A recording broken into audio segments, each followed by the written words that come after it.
So good day to you all. So we are coming back to the practical session number 2 of COM 3345 research methodology.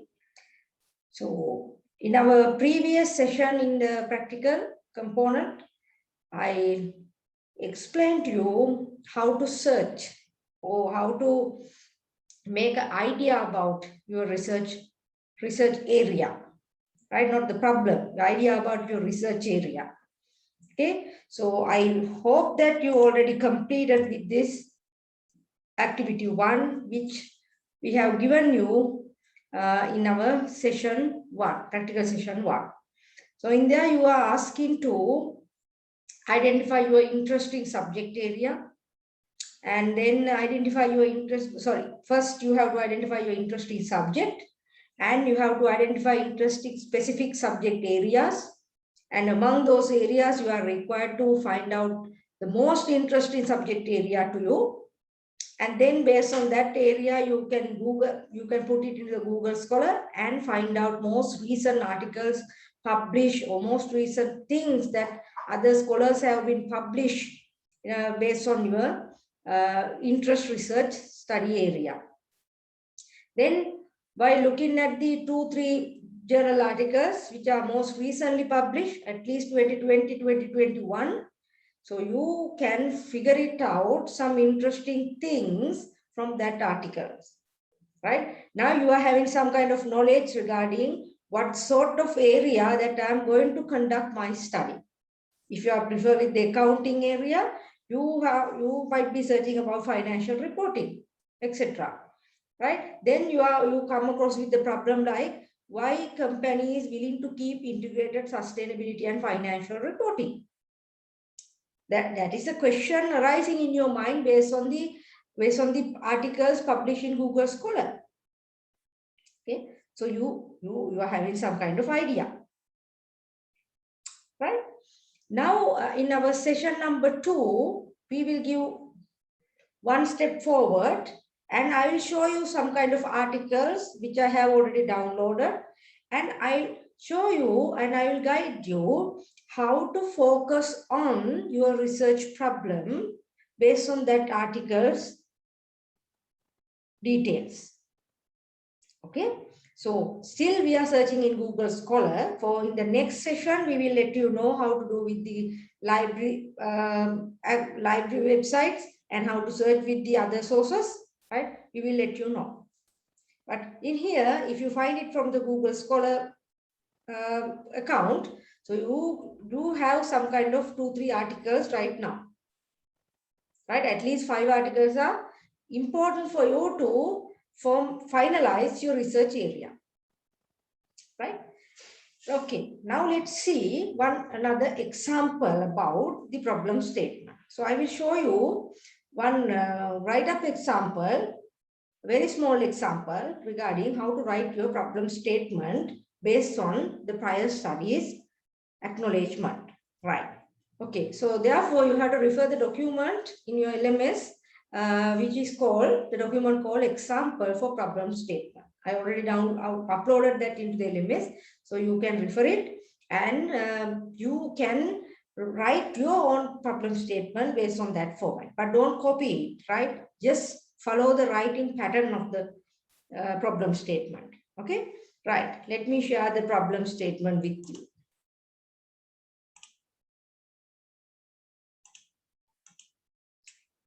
Okay, so this is the example for problem statement.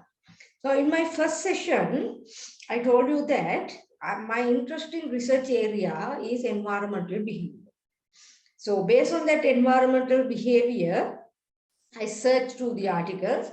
Then I come across that the environmental citizenship behavior and personality trait have some kind of researchable interesting aspect, right? So I prefer with that area. So I read continuously and I come across with some basic research idea. Okay, so now please see how I gathered that idea into the one piece of document called the problem statement. Now this is the heart of your research proposal. Okay, so you have to present this example, present the problem statement on your research proposal, right? And it emphasizes us that the reader what you are going to do with your study, right? Okay, now let's see. Now I told you that my interest is environmental behavior. So I search it, then I come across with environmental citizenship behavior, and there is a connection with personality trait concept. Okay, now look at this small problem statement. Actually, it is rich, but it give more, it is very small, but it rich. It give detail all of us, right? So it's here, it said, we are relentlessly reaping the planet's resources. Therefore, by the year of 2050, we will need an equivalent of 2 planets worth of natural resources in order for population to survive. Okay, now what it emphasizes, what that first sentence emphasizes, it emphasizes the importance of having, the importance of protect environment, importance of protect environment. So this first sentence does not say it by me. This is not my idea, right? So that's why research is important. This is not my idea, my own idea, but I take that idea from some other else. Okay, I'm taking that idea from some other else. So that is the person called Mirage et al. 2010. Right? So this is what we call citations. Right? So we will let you know how to write citation. So up to now, this idea is generated from Mira's article, Mira's publication, not mine. But this is not exact word of Mira. Right? This is the idea of Mira, but that idea I put it into my own word and write it without quoting for plagiarism. Right? So plagiarism means, I told you, if we take someone's idea, that means you copied some statement or some paragraph and put it as your own work. Right? Even you put the citation like this and you copied that entire statement as it is from this article, you quote with the plagiarism. Right? Because you take that idea as it is, you take all the things. Right? We cannot do that. That's not allowed in research. Remember, right? That's not allowed in research. In research, we can take someone's ideas, but we have to put it in our own words. Right? But we acknowledge that person who generate initial idea. Even we change it as in our own way. Right? That's why research, we call research ethics. Okay? So I take Mira's idea and I write it like that. So environmental protection is very important. Why? Otherwise, we all are making big trouble of degradation of natural resources. Right? So in the second sentence, it says, in light of these environmental problems that continue to happen to this day, has become a serious threat to the entire world. Now, is it said by me? No, it says Priori. Its article, in its study, it says that all the entire universe are facing a big issue with the continuous damaging happening to the environment. Okay, now in here, these two sentences, what we're trying to say? What we're trying to say, we need to protect environment. The environment protection is our big issue now. Okay, that's what I try to emphasize with two sentences in this problem statement. Okay, you don't need to give too much detail. You don't need to give bulky of things to say what you're trying to say, right? Say simply, stay focused. Okay, if you remember the previous article, we discussed about the e-commerce adoption in Indonesia, right? It's clearly mentioned that why e-commerce adoption in SMEs are important. So likewise, you have to emphasize the importance of this your problem. Right? So in first two sentences, it says the environmental, the damage we have done to the environment now getting critical issue, right? So what we can do next? Are we going to continue this thing, or are we going to destroy ourselves because of our own force of actions? No, then I just connect into my favorite area, right? So environmental citizenship behavior redefine the relationship of individual behavior of people and nature, and it reiterates that environmental conservation is everybody's sole responsibility at all. Now see how I connect that the problem into my next solution. Right? Now our problem is environmental degradation is happening continuously. Right? If it is so, the human nature in a big trouble. Right? Then in order to overcome that thing, what we can do? Right? In here, we come across with the concept called environmental citizenship behavior. You see the concept, you see the connection, right? So environmental citizenship behavior says something like this, right? Now we need to find out how this environmental citizenship behavior try to overcome these environmental damages. Okay, so then I connected it to my next concept. Okay, so environmental behavior is typically determined by personality trait. Sorry, individual behavior is typically determined by personality trait. So environmental behavior as a part of individual behavior, isn't it? Right? If you love the environment, if you love the natural environment, you behave to protect it. Right? That's we call environmental citizenship behavior. Right? So it is coming as a part of the individual behavior. Now, individual behavior is one part of the personality traits. Right?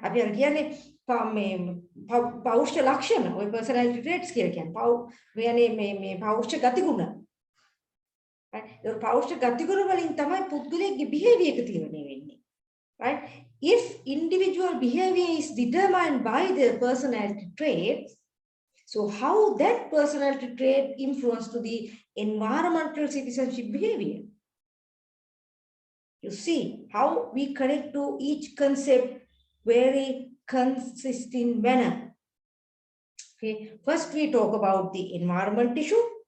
Then in order to overcome the environment issue, every citizen need to behave like environmental citizenship behavior in person. Right? So people behavior determined by the personality traits.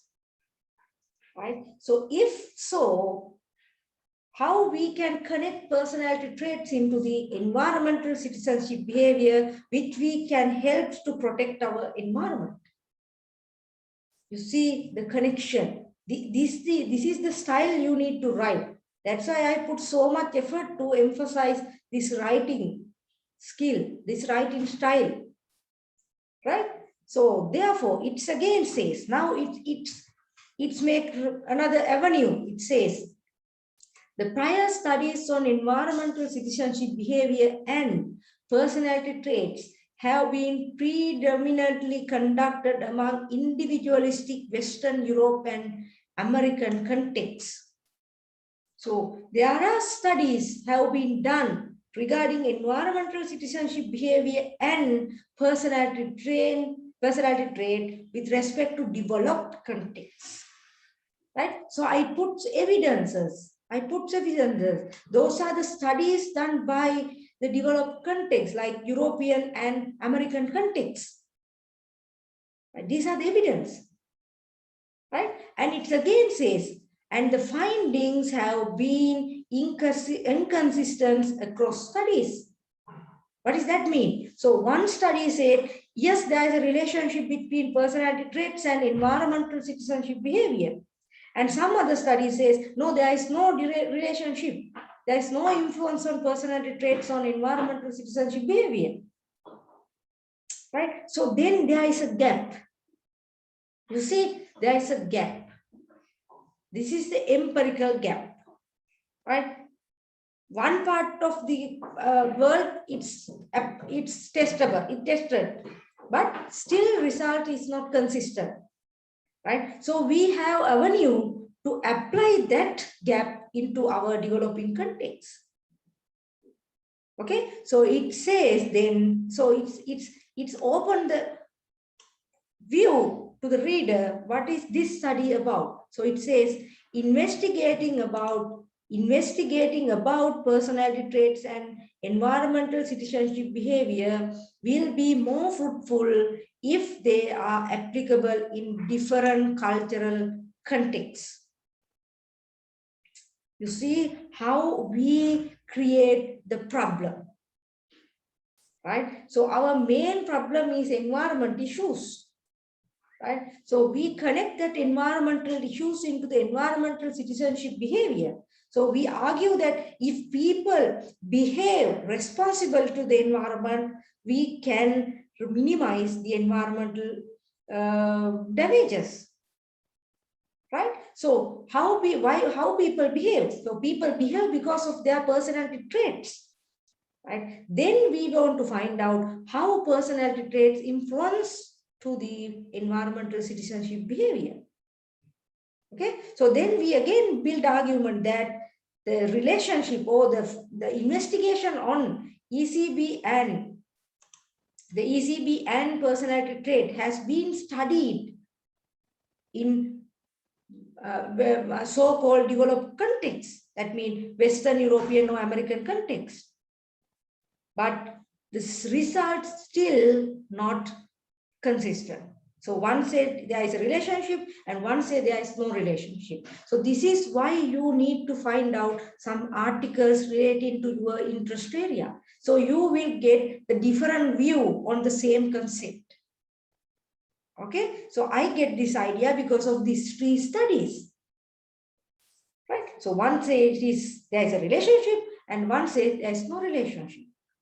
So then it leads me to a new era, whether that relationship can be applied in different cultural contexts like Sri Lanka, right? Because we are a developing country and we also inculcated by the religion, right? Not only the Buddhists, all other religions are emphasized to protect the environment and love the environment, right? If our culture having this kind of characteristic, can't it be influenced to our personality traits? Okay, so that's the argument we need to build, right? So this small sentence, I think there is only 6-7 sentences, right? But it gives clear picture to the reader what this study is about. Okay, so then we jump into the purpose of our study. It's clearly say the main purpose of this study is to investigate the influence of personality traits on environmental citizenship behavior of students in a Sri Lankan university community. Right now, this study is not going to study entire Sri Lankan context, right? So it narrowed down to the specific group we call university community, right? So see how I narrow down my study, right? I emphasize with the environmental issue and I connect it to the environmental citizenship behavior and I connect individual behavior to the personality trait and then I put the main connection to a personality trait and ECB and I raise the issue of what already know about personality traits and ECB and what we are not known yet. You see the difference, right? So this is what we call the emphasizing the gap in the research. Okay, so you don't need to explain more, but you have to explain in a very creative way. That's why I told you at the first session of the research, our lessons, research is a creative process, right? You have to read creatively, you have to understand the articles creatively, and you have to structure your write-up creatively, and finally you have to write it creatively. Okay, so in this all the process, I only use 150 words to explain my problem to you. Right? If I can do so, you can definitely do it. The only thing is you need to read, you need to highlight the problem in your mind, and then make it into your own words. Okay, make it into your own words. Right? Then emphasize what you are going to do. Now, this is your objective. What is your objective? To investigate or examine the influence of personality traits on the environmental citizenship behavior of undergraduate in Sri Lanka. So I make it as a creative way, students in the Sri Lankan university community. Okay, so this is what we call write-up. This is what we call academic writing. Right? That is a thing I want from you. Right? Okay, so then it says our research questions. Okay, what are the personal trait factors that influence on environmental citizenship behavior of Sri Lankan students in Sri Lankan university community? So we say some about this personality traits, but we don't know what are the personality trait factors. Then we need to search with the literature and find out those factors. Then you don't need to worry about up to this level. But that is my question. So what are the personality trait factors that going to be influence on ECB, right? And I'm asking another question. What extent the personality trait factors influence on ECB? Is it high influence? Is it low influence? Or there is no influence? That's the thing I want to make sure. Okay, so this is the way you need to write your problem statement, right? Always emphasize the problem, that the issue that you're trying to address, right? You don't need to worry about how to identify those justification. So justification provided by the articles, all the articles, because this sentence this paragraph I'm using because of the acknowledging this 1, 2, 3, 4, 5%. So that is 5 articles I read. Right? So I acknowledge them, I get their ideas, but I write it in my own way. That's the important point. Okay, and then you acknowledge them, because these are not your ideas, right? I cannot say that because of the people's action, the environment get damaged. Yes, I can see it, right? Because of the people's causes, the environment get damaged, but I need to have a scientific proof. Okay, so that's why we call research as a scientific approach. right? අපිට research වල මේ අපිට හිතේවා කියන්න බෑ. දැන් මම මේ පාර කුණු ගොඩක් දිහා බලාගෙන ඉඳලා කියනවා අනේ මිනිස්සු පාරේ කුණු දානවා ඒ හින්දා environment එකට damage වෙනවා. Right? So by visible it is true. But in research we cannot use the visible truth. Right? You have to prove it. There's a problem. right? දැන් උදාහරණයක් විදිහට ගත්තොත් ඔන්න මම මට හිතලා විදිහට මම කියනවා ලංකාවේ foreign currency issue එකක් තියෙනවා. Okay? මම නෑ කටටාවට කියනවා. But who cares about my views? Who cares about my opinion? But if we take central bank reports for the last 5 years and say this is happening our foreign currency reserve and we are continuously declining based on the statistic, then people believe you. See the difference of research and general comments. Okay, so everything you write in the research, you need to have clear evidence, right? It might be the articles, it might be the reports like central bank reports, right? Or it might be the newspaper article, or it might be the Facebook blogs. Those are the evidence, right? You have to prove. So then you have to acknowledge those things, right? So this is the way you need to write problem statement, right? I hope that you get some kind of idea about how to write your problem statement. First start with the main issue, then narrow it down to your specific area, but you have to link it, right? You cannot make any, narrow it down without having any clear, consistent pattern, right?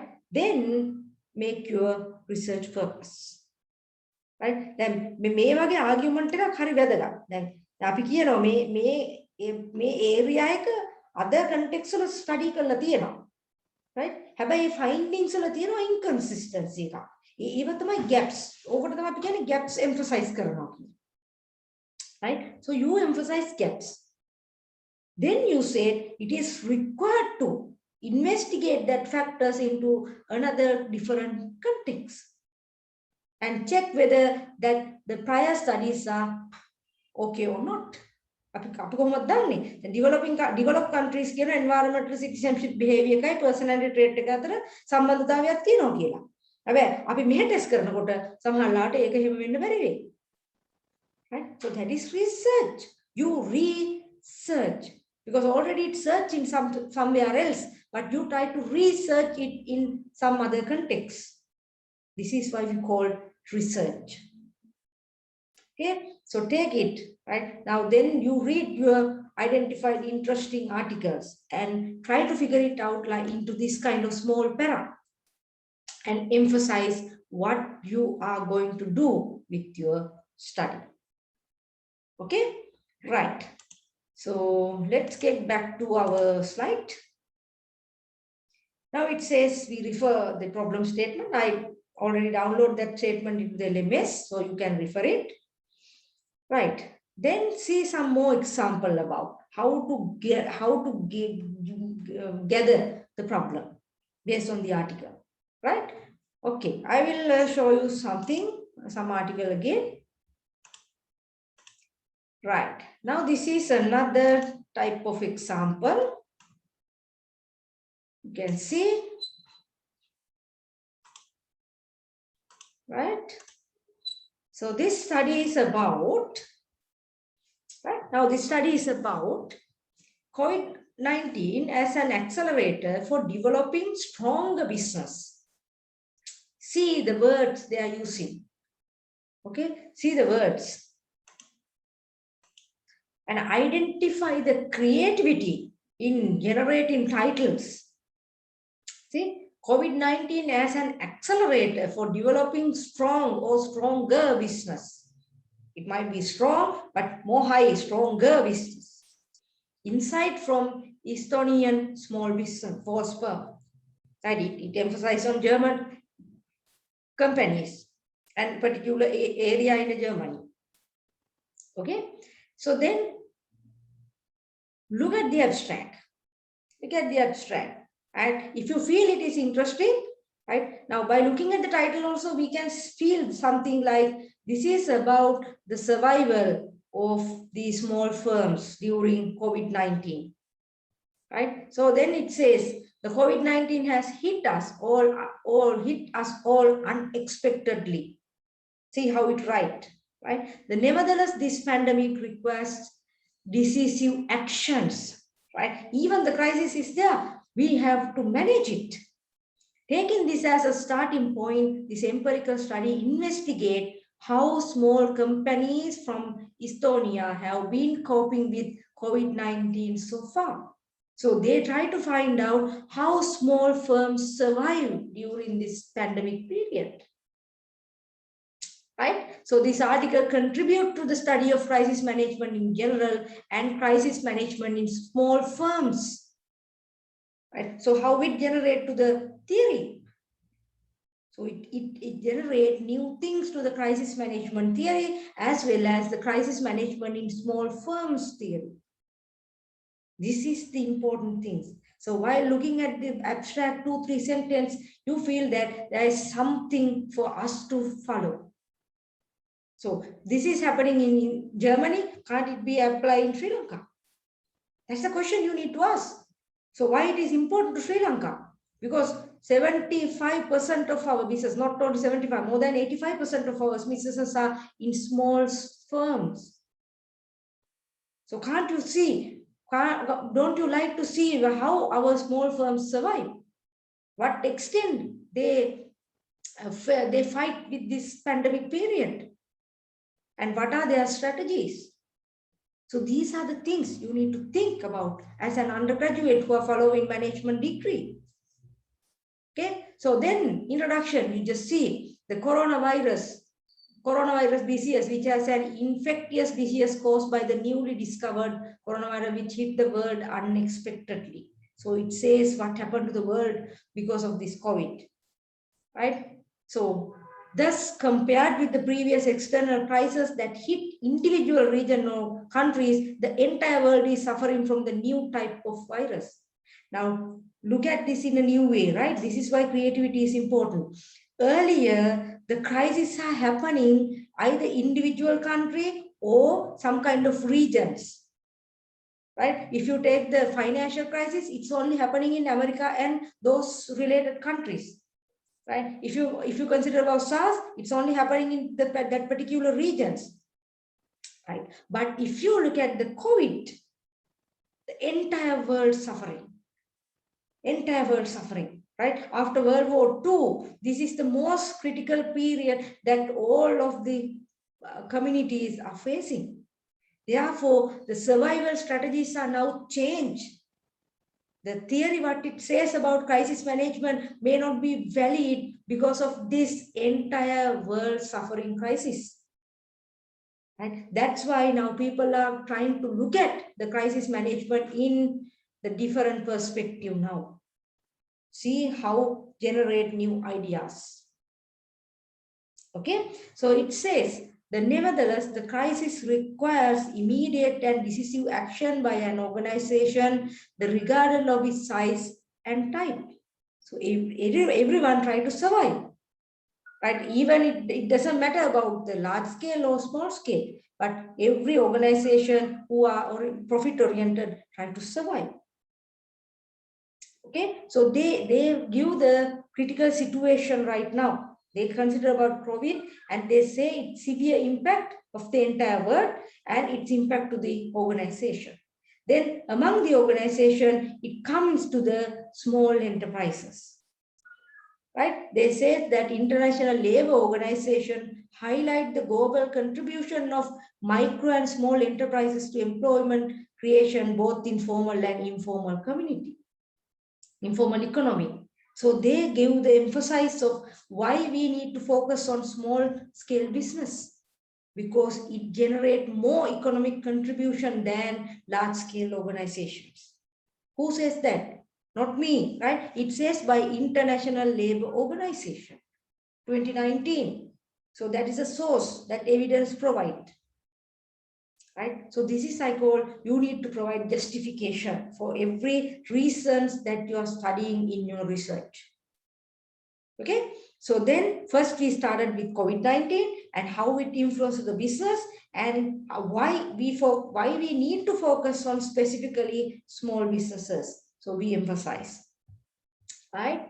Now, based on that, it says, according to the Herbans, that means the prior study, it says a small firm crisis management is more oriented towards single crisis events, such as information-related crises, coupled with the strong beliefs in the firm ability to plan such crises. So when we look at the prior studies, it's specifically focus on how small firms manage the crisis with regard to the individual or single crisis events, like SARS, right? It is individual events or some kind of country-specific events, like Sri Lanka, we are having Tamil Eelam war. It's only happening to us. So then it's only applicable to us. So its impact is going only for us, right? So our matter does not study by some other country.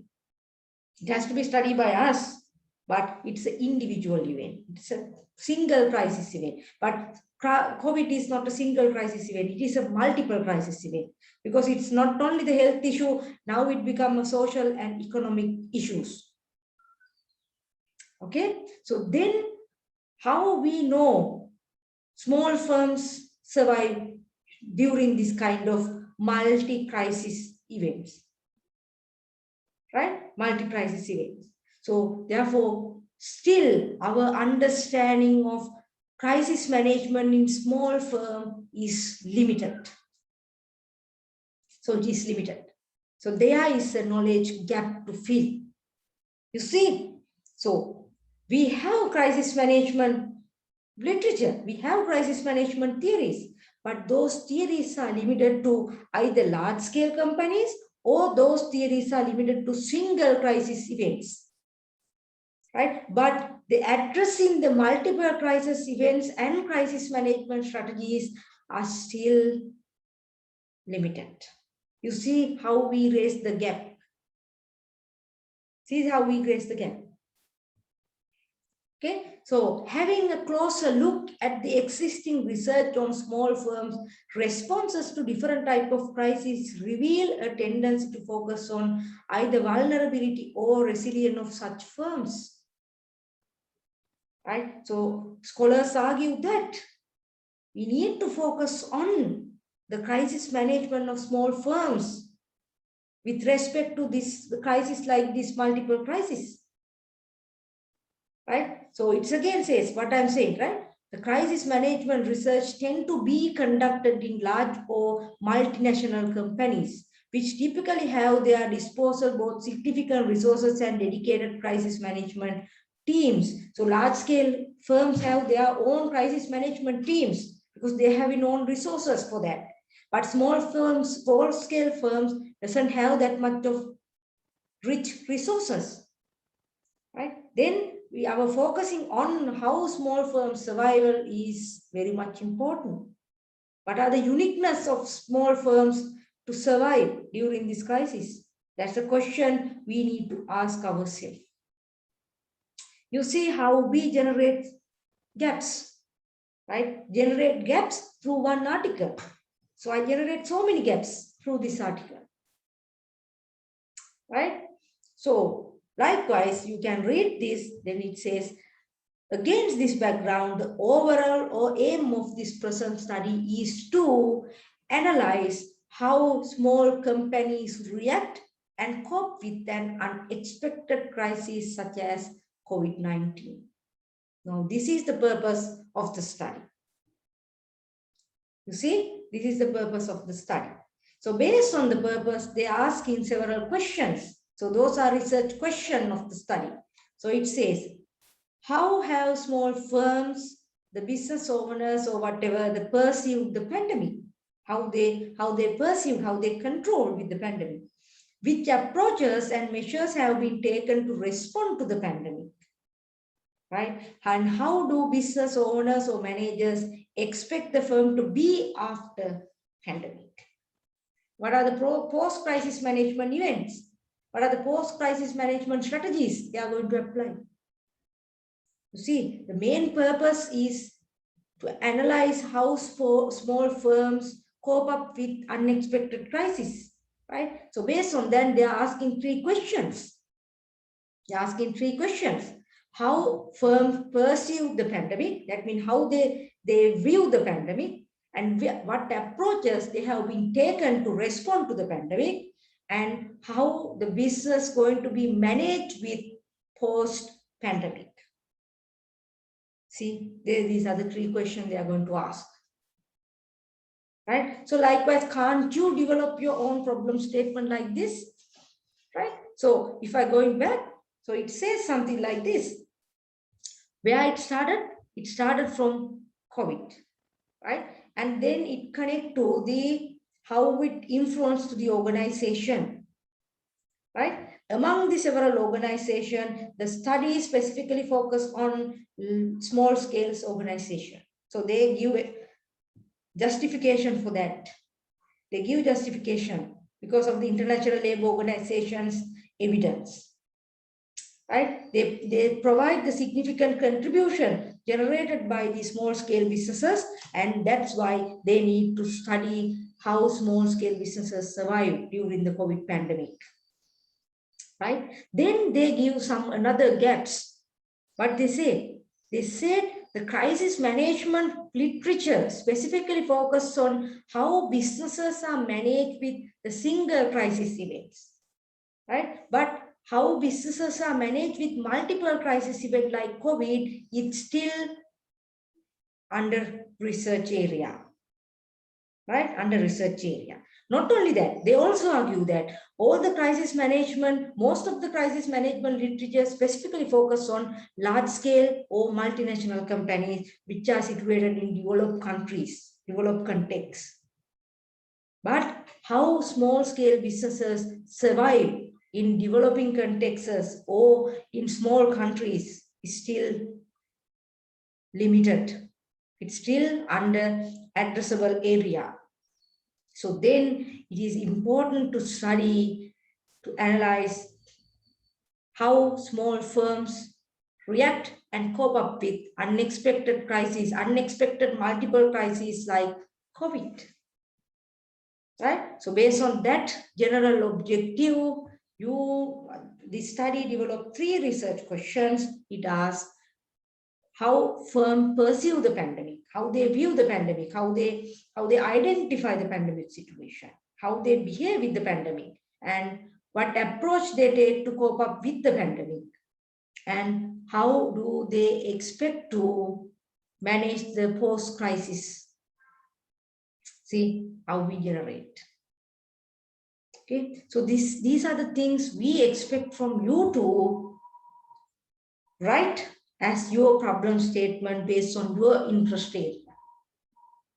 Okay, this is what we expecting from you, right? So I will show you another example, right? This is example for implementation gap. Okay, let's see. Yes, now this is some kind of implementation gap research, and this is about in Nigeria. They are having some government program to enhance the engagement of young people to the agriculture sector. They introduce some program like our Samurdhi to encourage young people to engage with farming activities.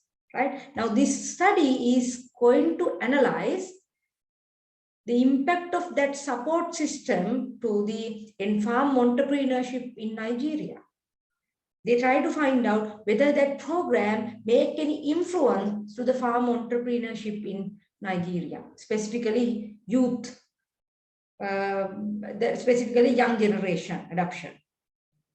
That is the study about, right? So it's first emphasized the gap issue, right? What is the issue?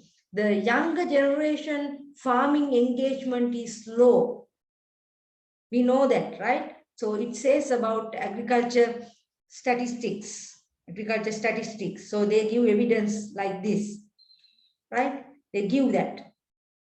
Okay. So then how we are going to engage youth to the farm, right? Because young people do not see any prospect through the farming activities. They like to go more beyond the farming and do some other service sector employment or industry sector employment. Now it's getting issue to the country like Nigeria, where their contribution of agriculture is high. If the young people are not engaging actively with the agriculture sector, the future of the Nigerian agriculture sector get in trouble. So they emphasize it. Right? Now that is the problem. That is a big problem. That is a large problem.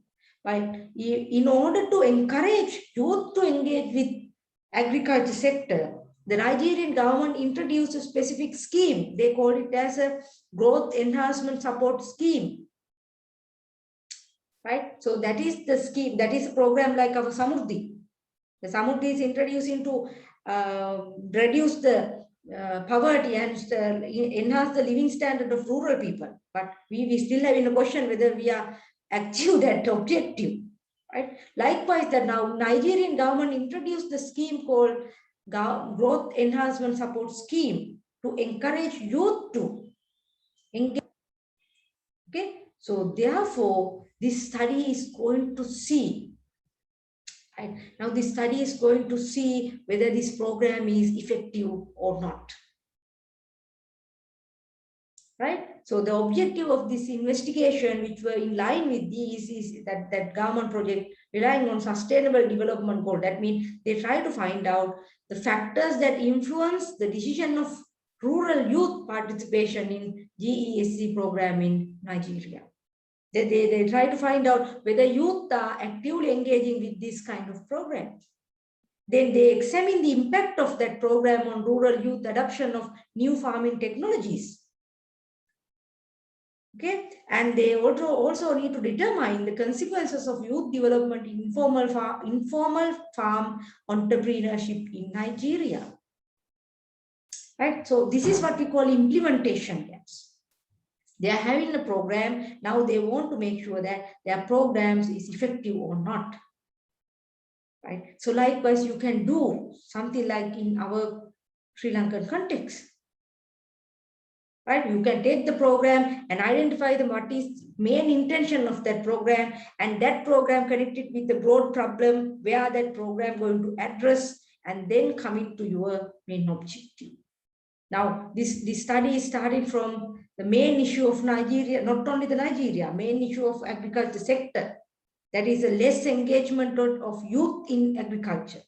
So in order to address that issue, the Nigerian government introduced a specific scheme, right? Specific scheme. Now that scheme is actually introduced to enhance the entrepreneurial farming or enhance the adaptability of technological aspect into the farm businesses by youth, right? So therefore, this study is going to find out whether this program having an impact on rural youth adoption of new farming technologies, or whether the rural youth are going with farm entrepreneurships. To see how it is important to conduct. So this is the way you need to identify the research problem.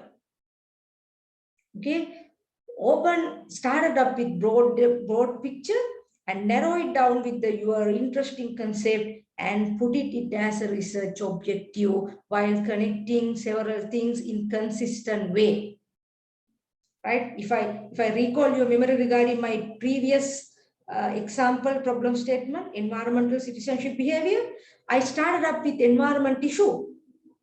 Then I combine environment issue with the environmental citizenship behavior. Okay, so that environmental citizenship behavior I connected with personality traits. Right? Then I raised the gap that the personality traits and environmental citizenship behavior analyze or investigate in developed context, but result is not consistent. Right? So therefore, it is important to examine that relationship in different culture. So that I emphasize the importance of research gap. Likewise, that is a way you need to do in your study. Okay, so this is the way I can explain you. I put my maximum effort to explain you how to emphasize, how to write your problem statement. You have to have your creativity ability to read the article, to identify the gaps, and write it as your own way. But remember to acknowledge them. Right? So that's the thing I want to explain to you. And I will show you another interesting thing to you regarding your study, your research. This is what we call thesis report.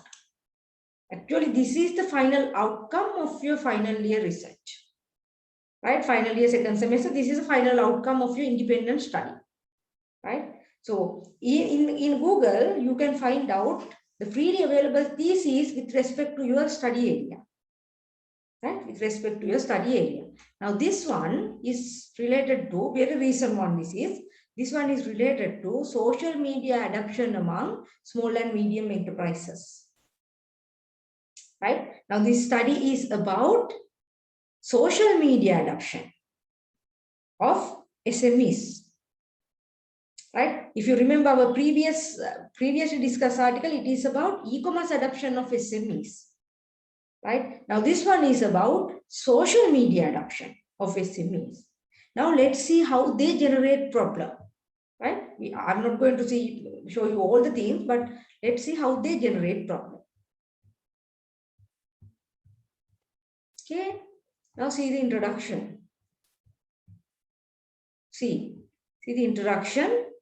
So it says that during the past 2 decades, researchers and practitioners have made considerable effort to examine the process and factors influencing adoption of technology in business. Okay, there are plenty of studies have been done how businesses adopt technology into the business. Okay, so they provide evidences. They provide evidences also, right? Then among the technology, they connect it into the social media. See, so it says social media has become the recent technology that enable organization to be more efficient and competitive as an integrated part in operation business activities. You see, so it's generally says most of the studies focusing on the businesses and adoption of technology, right? So among the technology now, most of the ideas focusing on social media adoption, right? So it says that the businesses now they convert into the businesses. Such adoption yields substantial benefit to the business in areas such as advertisement, promotion, branding, customer feedback, market demand. Now they give some kind of benefit of adopting social media to the business. Right? Now, first it started with technology, then it come into the social media, and they give some benefit of adopting social media to the business. Right? And again, they raise the gap. The benefits are no longer reserved solely by large firms, but it's also need to be happening to SMEs. See how they make the arguments, right? So the social media benefit mostly focusing on or mostly discussing on the large scale businesses, but small scale businesses and the adoption of social media is still silent. Okay, so therefore, it is benefited to study that area, right?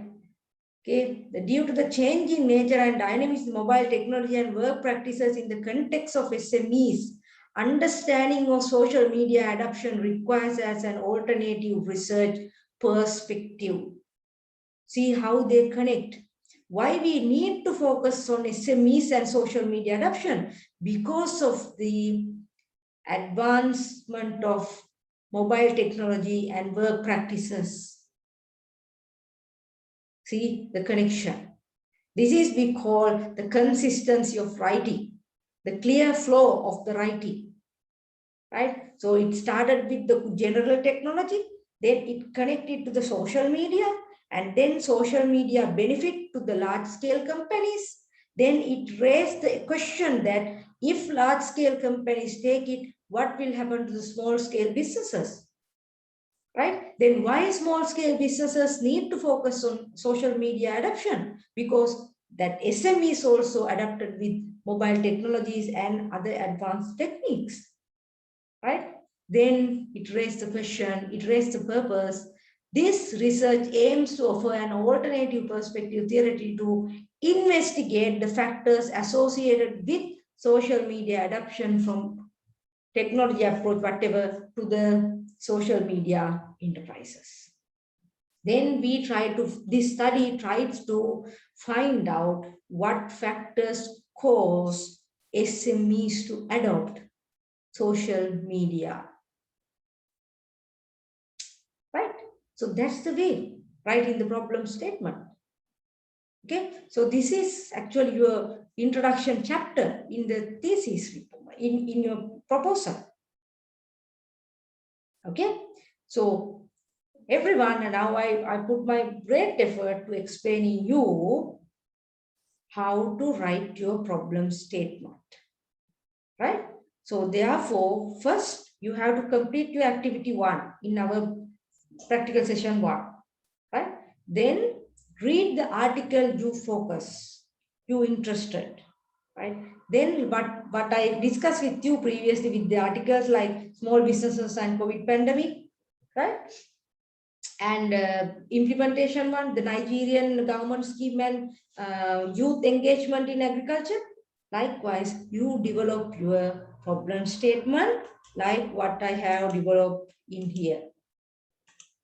Okay, so it's only one page.